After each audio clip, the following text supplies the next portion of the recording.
제목으로 하나님 말씀을 잠시 나누고자 합니다.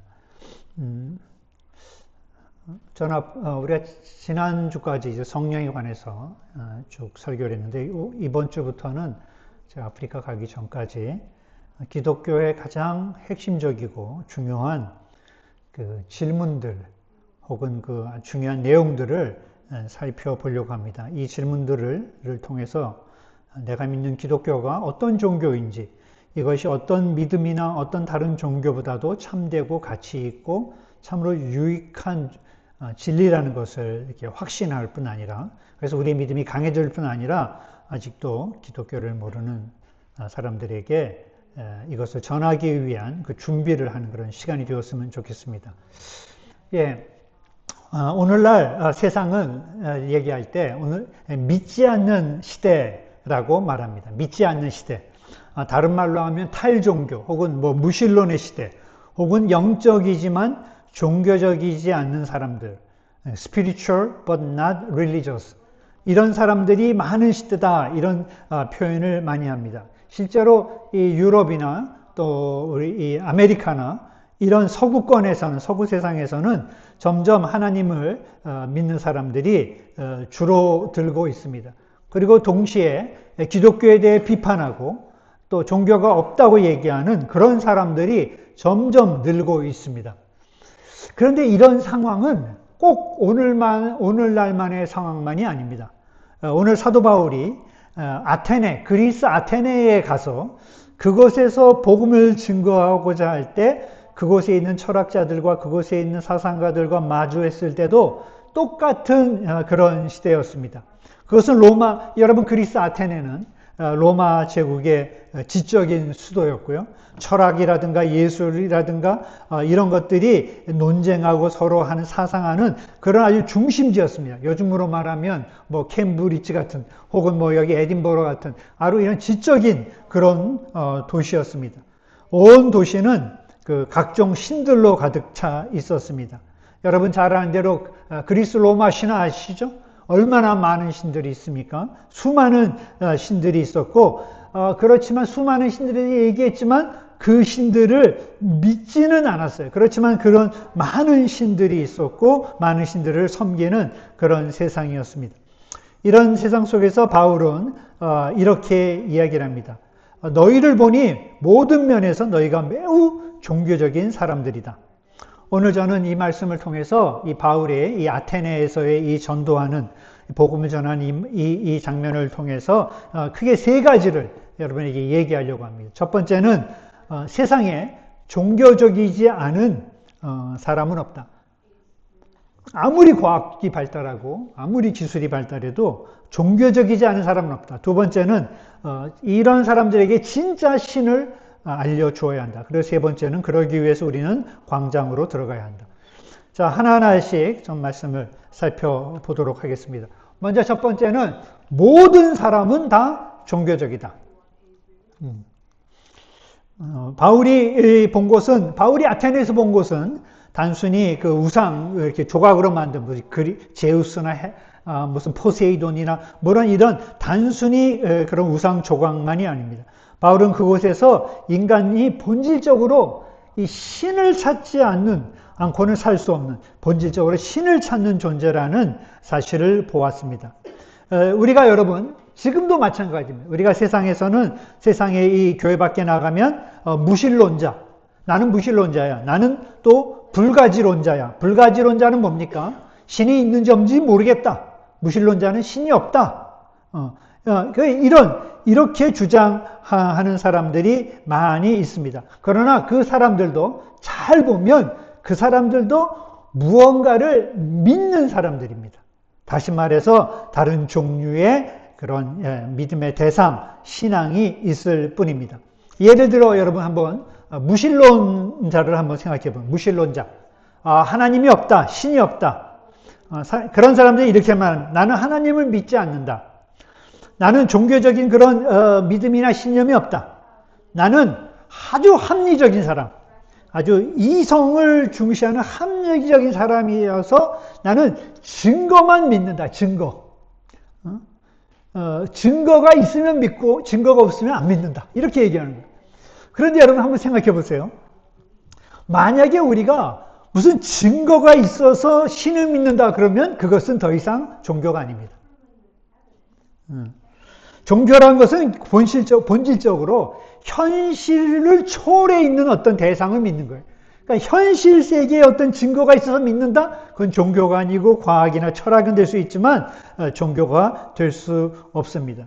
그리고 무엇보다도 증거가 있어야 믿는다 하는 그 말 자체도 역시 증명할 수 없는 하나의 믿음의 내용일 뿐입니다. 예를 들어 무슨 말입니까? 여러분 사랑이라고 하는 그런 대상의 그 사랑의 존재가 여러분 사랑의 존재를 믿으십니까? 우리는 사랑의 존재를 믿어. 그러나 사랑의 증거가 있습니까? 그것이 사실이라는 증거가 없어도 사랑은 존재하고 있습니다. 그러므로 증거만이 진리의 기준이다. 증거가 있어야 믿는다 하는 것도 일종의 믿음이라고 할 수 있습니다. 그러니까 무신론도 하나의 믿음입니다. 과학과 기술이 발달하니까 사람들은 이성을 믿는다고 이야기합니다. 그러나 여러분, 인간의 이성이 정말 모든 것을 올바르다고 판단하고 증명할 수 있습니까? 우리의 이성은 완전하지 않습니다. 그러기에 이성을 믿는다 하는 그 자체도 하나의 믿음이지 하나의 증거가 될 수가 없습니다. 저는 지금도 이 중고등학교 때 생각이 납니다. 학교에 가면, 제가 이제 중고등학교 때도 교회를 다녔으니까요.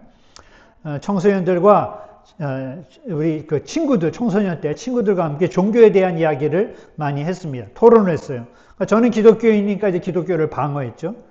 안 믿는 친구들은 저한테 늘 이렇게 얘기해요. 야, 진짜 하나님이 존재한다면 증거를 대봐. 그러면 내가 믿을게. 꼭 그렇게 얘기해.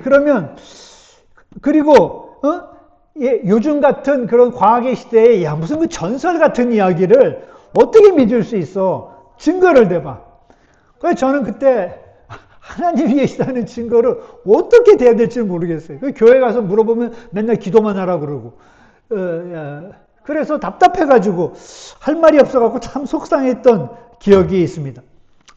그런데 지금 같아서는 이렇게 얘기할 수 있을 것 같아요. 하나님이 있다는 증거를 대봐. 그러면 저는 다시 그 친구에게 이렇게 물을 거예요.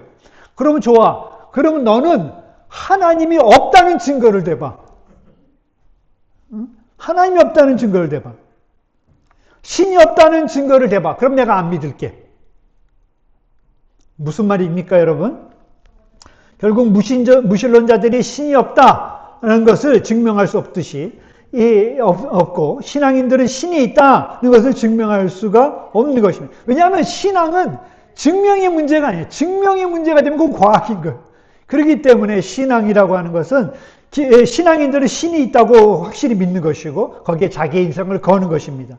그리고 무신론자들이나 불가지론자들은 신이 없다, 모른다, 신이 없다고 믿을 뿐이지 그들도 역시 없다는 증거가 없는 것입니다. 그래서 모든 이들이 이와 같이 자신의 그 믿음을 가지고 살아갑니다. 교회를 안 나온 사람들도 다 믿음이 있습니다. 아까 말한 대로 신이 없다는 믿음, 또는 돈이 최고라는 믿음, 건강이 최고라는 믿음, 다 자기 나름의 그 믿음을 가지고 살아갑니다. 저희도 믿음을 갖고 살아가요. 그렇다면 다음 질문은 이거예요. 어느 믿음이 인생에 가장 깊게 인생을 설명할 수 있을까? 어느 믿음이 인생의 가장 우리가 닥치는 문제들, 고통들, 죽음들, 의미들, 삶의 목적들을 온전히 이해하고 도와줄 수 있을까? 어느 믿음이 신뢰할 수 있고 끝까지 의지할 수 있을까? 저는 정말 이런 면에서 기독교에 대해서 여러분들이 정말 자부심을 가질 수 있기를 바랍니다. 왜냐하면 다른 믿음을 우리가 존중하지만 과연 어느 믿음이 이와 같은 인생의 의미와 목적, 인생의 고통과 죽음, 또 삶의 소망과 삶의 이유에 대해서 이렇게 설득되고 이렇게 의미 있고 이렇게 중요하고 이렇게 논리적으로 우리를 설명하는 그런 대답이 없기 때문에 그렇습니다. 그러니까 이런 것들이 이제 그 중요한 질문인 거예요. 우리가 믿는 믿음이 과연 얼마나 유익한가? 우리 인생에 얼마나 도움이 되는가? 우리 인생을 얼마나 부유하게 하는가? 이 질문이 있는 거예요. 그래서 오늘 바울이 이 질문에 대한 대답을 가지고 이 유명한 아테네에서 이제 전도 설교를 하는 것입니다. 바울의 설교가 이거예요. 자, 그러면 야, 아테네 사람들아, 너희가 이렇게 많은 신을 믿는데 어떤 신이 참된 신인가를 한번 비교해보자. 이야기해보자. 우리는 바울이 이렇게 기독교를 소개하고 전하는 방식을 참 배울 필요가 있습니다. 왜냐하면 바울이요, 당시 사람들이 믿는 종교를 야야야 그거 우상이야 믿지 마 그거 다 쓸데없는 거야 이렇게 얘기하지 않았어. 그들은 무조건 비판하지 않았어. 그리고 동시에 그들을 향해서 아주 그 열정을 가지고 바울이 그들을 긍휼히 여기는 열정. 그래서 성경 말씀 여기 한 16절에 보니까 바울은 아테네에서 그들을 기다리고 있는 동안에 온 도시가 우상으로 가득 차 있는 걸 보고 격분했다. 그러니까 바울은 그 사람들을 보면서 참 안타까운 마음. 그러니까 그 격분이 화냈다는 게 아니라 마음에 너무 비통하다는 거예요. 저 사람들이 정말 참된 신을 모르는 것을 보고 비통해했어요. 그리고 나서 그들 속으로 들어갔어요. 그리고 대화했어요. 이야기를 들었어요. 그리고 그들이 말하는 신이 어떤 것인가를 열린 마음으로 잘 경청한 후에 그들이 믿고 있는 신의 한계와 부조화와 문제를 쫙 드러냈어요. 굉장히 지혜로운 방법. 굉장히 지혜로운. 상대를 존중하면서 상대를 잘 경청해주고 아 너희가 그런 걸 믿어? 그런데 하면서 그 신, 너희가 믿는 신, 너희가 믿는 이 믿음은 이런 한계가 있어. 이런 문제가 있어. 라고 얘기한 게 오늘 보니까 24절, 29절이에요. 잘 보세요. 어떤 얘기를 하냐면 바울이 이렇게 얘기해요. 바울이 자기가 믿는 하나님에 대해서 이렇게 얘기해요.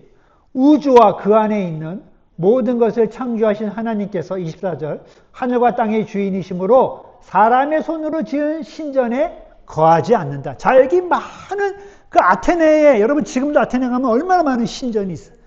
근데 야 세상을 만드셨는데 이런 신전에 거하지 않아. 그리고 나서 29절에 보니까 우리는 신을 사람의 기술과 고안으로 금이나 은이나 돌에 새겨다가 만든 것과 같다고 생각하면 안 돼. 그러니까 그 당시 아테네에 이 신들의 석상, 신의 신전, 조각 이런 것들이 많았어. 근데 그걸 보면서 야, 너희 잘못됐어, 너 못됐어 이렇게 얘기한 게 아니라 하나님은 우주를 세상을 만드신 분. 그분은 너희가 만든 이런 신전에 거하는 분도 아니고 너희가 만든 이 돌이나 금이나 은으로 만든 너희가 만든 이런 대상도 아니야. 당시에 그들이 금은돌로 만든 그런 것들이 정말 그런 것보다 훨씬 크신 신에 대한 이야기를 하고 있는 것입니다. 어떻게 세상을 창조한 신을 너희가 다시 이렇게 만들 수 있냐? 신이 뭐가 부족해서 사람의 섬김을 받는다고 이렇게 금을 주고 은을 주고 이렇게 하느냐? 신이 살아있다면 이런 것들은 아무것도 아니다. 라고 말하면서 그들이 믿는 그 그리스 로마 신들의 그 한계들을 이야기한 것입니다. 제가 오늘 여러분에게 얘기하고 싶은 것은 뭐냐면 만약 바울이 지금 시대에 와도 똑같은 말을 할 거예요. 근데 약간 다른 관점으로. 현대 지금 이 서구 유럽에서는 또 서구 사회에서는 지금도 이와 같은 일들이 벌어지고 있습니다. 여러분 하나님을 믿지 않는 무신론자들 있죠. 근데 무신론자들 또는 인본주의자들 보면 그 사람들이 제일 중요하게 여기는 몇 가지 가치가 있습니다. 그 가치가 있어요. 그 중에 뭐가 있냐면 도덕, 인권, 자애, 그러니까 moral, human right, universal benevolence 이런 것들을 하나님을 안 믿는 사람들도 굉장히 중요시 여겨. 이런 가치들을. 모든 사람들은 평등하며 인격적인 가치가 있고 인격적인 대접을 받아야 된다. 이러면서 사람들의 가치를 얘기하고요. 그 다음에 또 모든 사람들, 보편적 자유란 건 뭐냐 하면 모든 사람들, 가난하고 어려운 사람들은 꼭 우리나라 사람들 아니더라도 내 가족 아니더라도 우리는 모두 돌봐줘야 되고 먹을 것을 줘야 되고 나눠야 된다 하고 이렇게 이야기하는 이런 것들을 무신론자들도 이런 걸 믿으면서 중요한 가치로 이야기하고 있어요. 그런데 여러분 잘 생각해 보면 무신론자들이 이야기하는 이런 가치들은요, 어디서 왔냐고요? 여러분, 무신론자들은 세상이 어떻게 생겼다고, 어떻게 이렇게 발전했다고 얘기합니까? 하나님을 모르는 사람들은 세상은 진화했다, 이렇게 얘기합니다. 진화했다.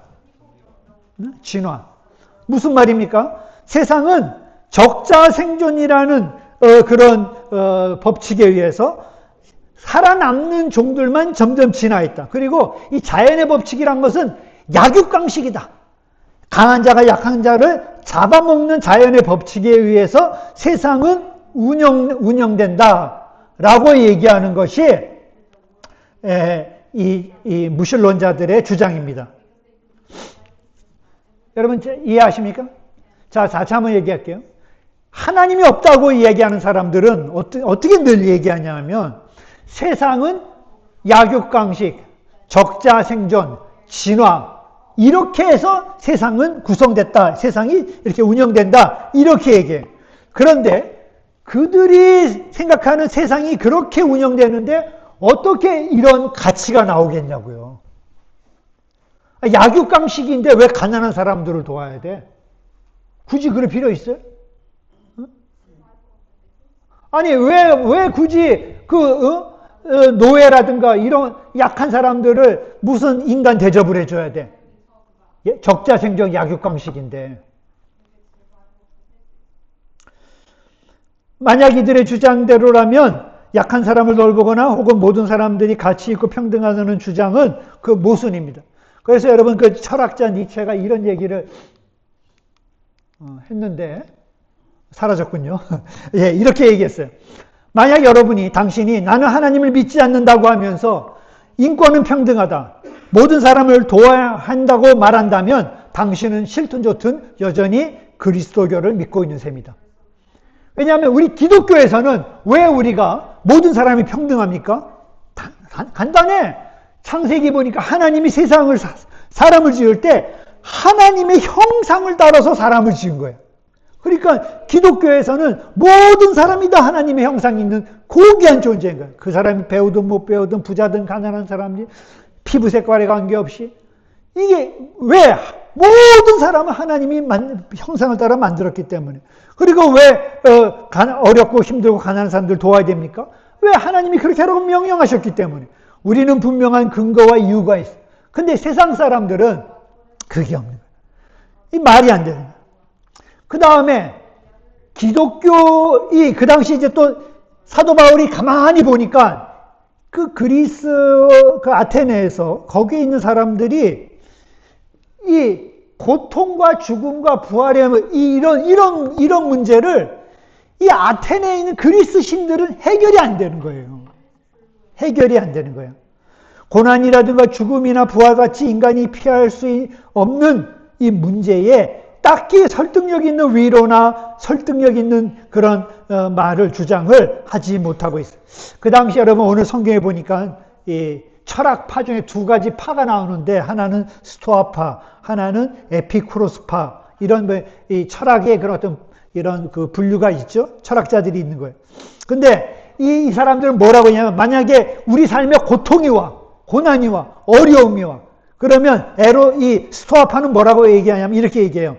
야, 고난이 오면 네가 더 비스트롱, 강해져라. 마음을 굳게 먹어라. 그리고 이걸 견뎌라. 이렇게 얘기해. 근데 그게 여러분 얼마큼 도움이 됩니까?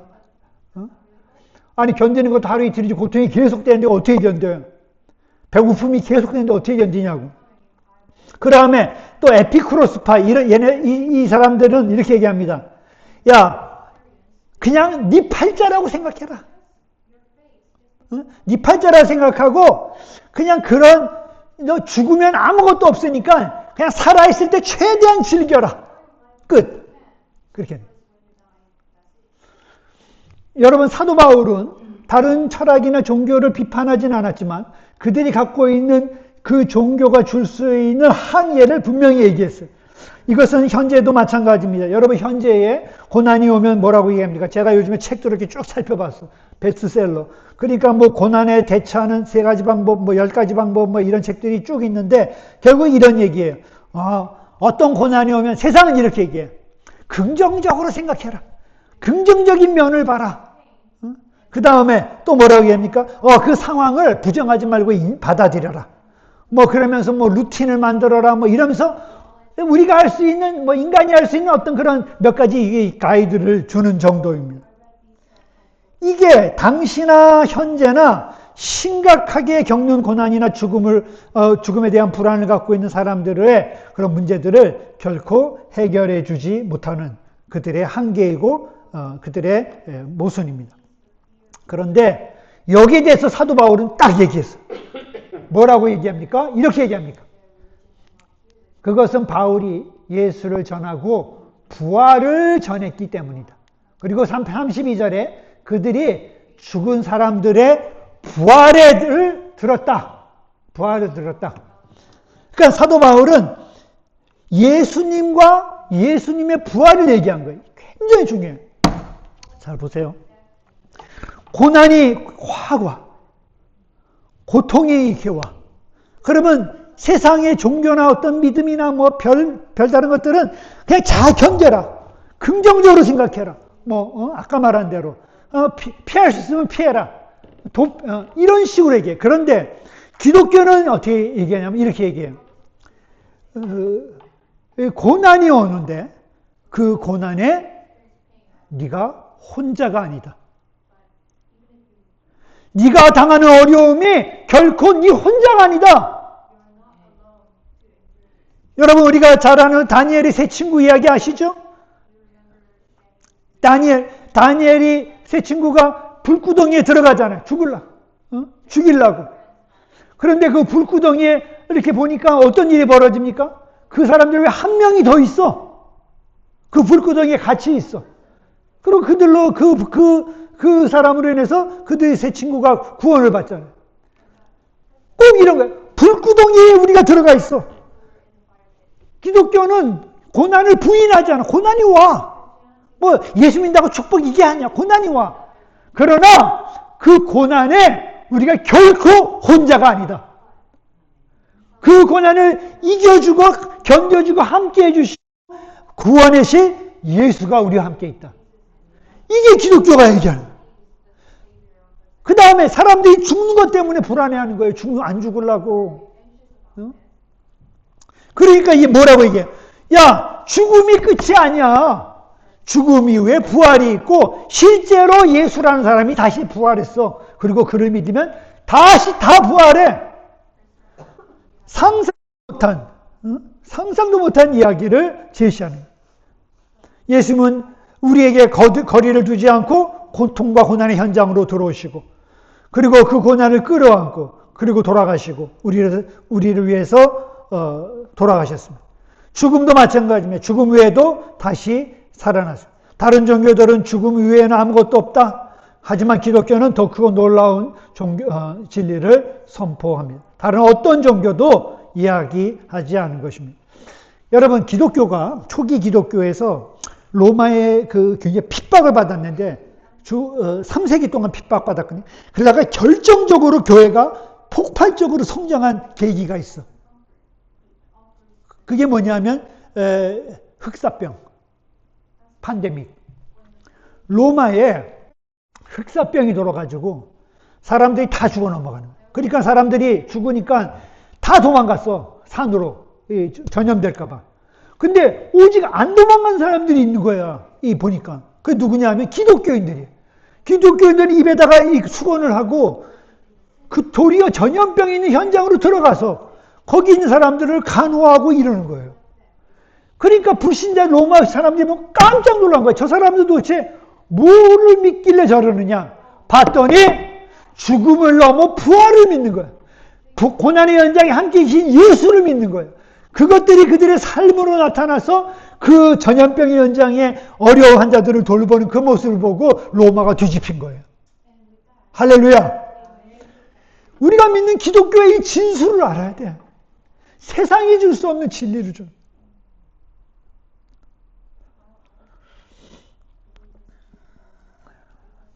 사랑하는 성도 여러분, 그렇기 때문에 참 신이 누군가, 참 믿음이 무엇인가에 대한 여러분 확신을 가져요.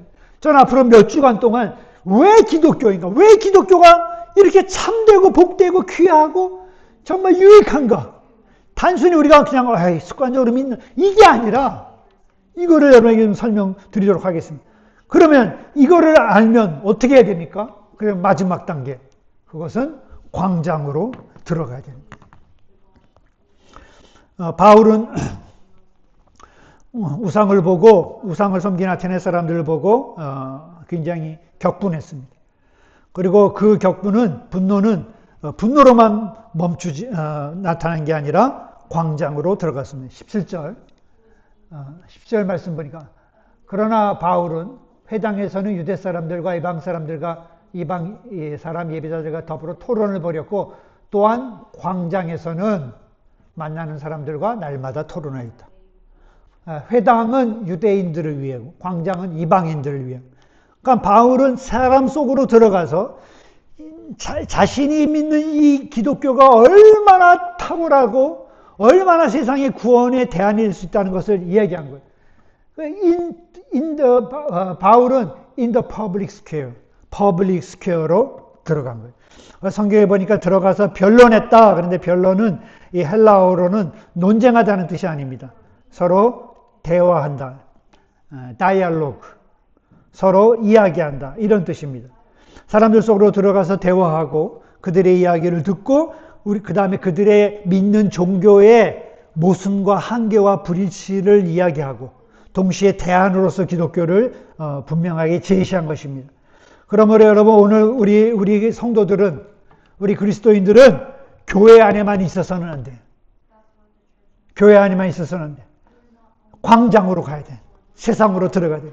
우리의 학교, 우리의 직장, 우리의 일터, 우리의 이웃, 우리가 가는 그곳으로 들어가야 돼요. 우리는 모여서 예배할 뿐 아니라 세상 속으로 들어가 세상 사람들과 대화해야 돼요. 그들의 이야기를 들어봐야 돼요. 그리고 이 복음의 진리를 이야기해야 되는 거예요. 전해야 되는 겁니다. 여러분의 광장은 어디입니까? 우리의 직장일 수도 있고, 학교일 수도 있고, 또 예술의 장일 수도 있고, 문화의 장일 수도 있고, SNS도 있고, 그것이 우리가 들어가야 될 현대의 광장입니다. 여러분, 저희 교회가 하는 KLC, 저는 이게 광장이에요. 우리가 이곳의 사람들을 만나기 위해서. 그래서 오늘도 이 힘들어가면서 게더링을 하고, 빨리 밥을 먹이고, 왜 해요? 왜? 이거 하려고 그래요. 또, 이번 주에도 모였지만 2주마다 한 번씩 미트업을 하잖아요. 에딘버러 대학 안에서 들어가잖아요. 그래서 거기서 친구들을 초대에다가 여러 가지 이야기를 하는 이유가 무엇입니까? 바로 이 광장으로 들어가서 우리가 믿는 기독교에 대해서 하려고 하는 것입니다. 그런데 이렇게 하다 보니까, 이렇게 하려고 하면 어떤 반응이 있습니까? 성경에 보면 수모를 당해요. 꼭 예수 전하려고 그러면 수모를 당해. 어떤 수모를 당했습니까? 17장 18절 31절 보니까 바울이 이제 전도한 다음에 그 가운데 몇몇 사람이 이 말쟁이가 도대체 무슨 소리를 하느냐. 바울을 말쟁이. 근데 원어를 보면 옹알이 한다는 뜻이에요. 그러니까 야, 꼭 이 옹알이 하듯이 아주 수준 낮다 이거야. 아주 무시하는 거예요. 그리고 그 다음에 또는 외국 신을 선전하려고 하느냐? 딴 나라 신을 선전하려고 하는 걸로 이렇게 좀 아주 낮춰서 얘기합니다. 그리고 32절을 보니까 그들이 죽은 사람의 부활, 예수의 부활을 들었을 때 더러는 비웃었어. 야, 사람이 죽어서 산다고? 비웃은 거예요. 다 좋은 말이 아니죠. 놀림당하죠. 모욕을 당하죠. 수치를 당하죠. 비웃음을 당하는 거예요. 예수님을 전하기 위해서 우리가 치러야 될 대가입니다. 때로 오해를 받기도 하고 좋은 소리를 듣지 못한. 듣지 못합니다.